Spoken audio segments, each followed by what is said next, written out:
Hi guys! So ngayon, chichika ko kung paano ako ginawa. Kadiri. Charot lang yan. Walang gaganon. Hindi na gaganon. So, ichichika ko sa inyo guys yung panaginip ko. Alam ko may meaning tong gantong panaginip eh. Sabi nila. Pero, ewan ko. Malay mo, may kapareho ako dito, diba? Let's go. In the biningging. Ano ba tong putang inang cellphone to?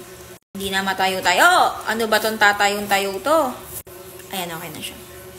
So, ayun na nga. Anyway!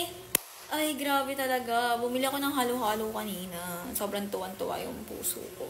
Kasi, nag-crave ako nun nakaraan pa. Tapos daw makabili. Dahil, ay, iba pala kwento ko. Yung panaginip pala kwento ko. Sige. Yung kwento ko na sa panaginip. Sorry. Nadala lang sa emosyon. So, eto. Ano ata ako nito? 15 ata ako nito. Mga ganun. Or, grade, siguro mga grade 9. Ganun. Nakaupo ako sa sala namin, sa second floor. Oo.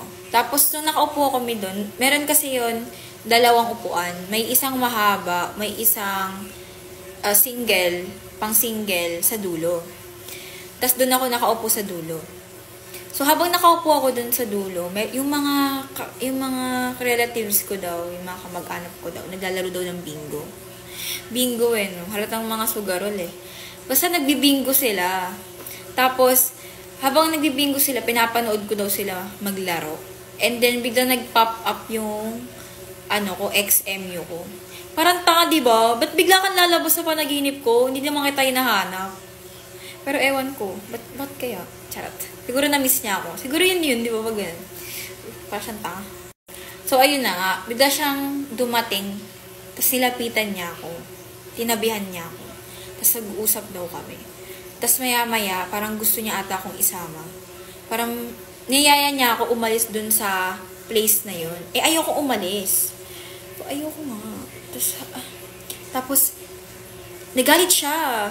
So, sobrang galit niya. Nag-transform siya.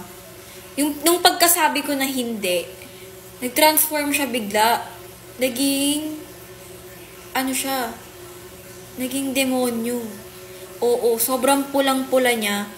Tapos, biglang lumaki siya. Basta, ang pangit niya. Ang sama ng mukha niya, ganun. Para siyang, hindi ko maimpinta yung itsura niya. Basta, ang pangit niya. Tapos, yung mga kamag-anak ko, nagulat ako, nagbago din sila. People change talaga. Basta bigla sila naging demonyo. Mga ganun. Tapos, nagpanik ako noon. Siyempre, di ko alam gagawin ko kasi ba't ang init ng paligid? Bakit pulang-pula yung paligid? Tapos, ang papangit pa nila, ganun. Ginawa ko, tumakbo ko, paalis dun sa second floor, bumaba ako. Tapos, yung takbo ko, alam niyo yung takbong bumabagal? Di ba may mga ganun? Pag lintik talaga sa mga panaginip, baliktad talaga. Pag alam ng tumatakbo ka, bigla kang babagal. Parang bigla kang magsuslow mo, mga ganun, mga kantanga. Basta ganun yung, eksena niya, te. Tapos, nung nakalabas na ako ng subdivision namin, biglang nawala. Di nagising ako. Kinento ko yun sa tito ko. Sabi ko, Tito, ganito yung nangyari sa panaginip ko. Tapos, sabi niya, buti na lang daw nagising daw ako. Kasi kung di daw ako nagising, tas sumama daw ako dun sa, sa lecheng yun, patay na daw talaga ako. Baka di na daw talaga ako nagising, ganun. Wala lang. Nakakatakot lang.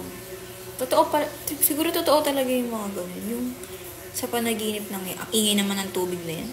Basta, yung mga ganung panaginip, parang may meaning talaga. May gustong parating sa'yo. Wala lang. Nakakatakot lang. Share ko lang. Bakit?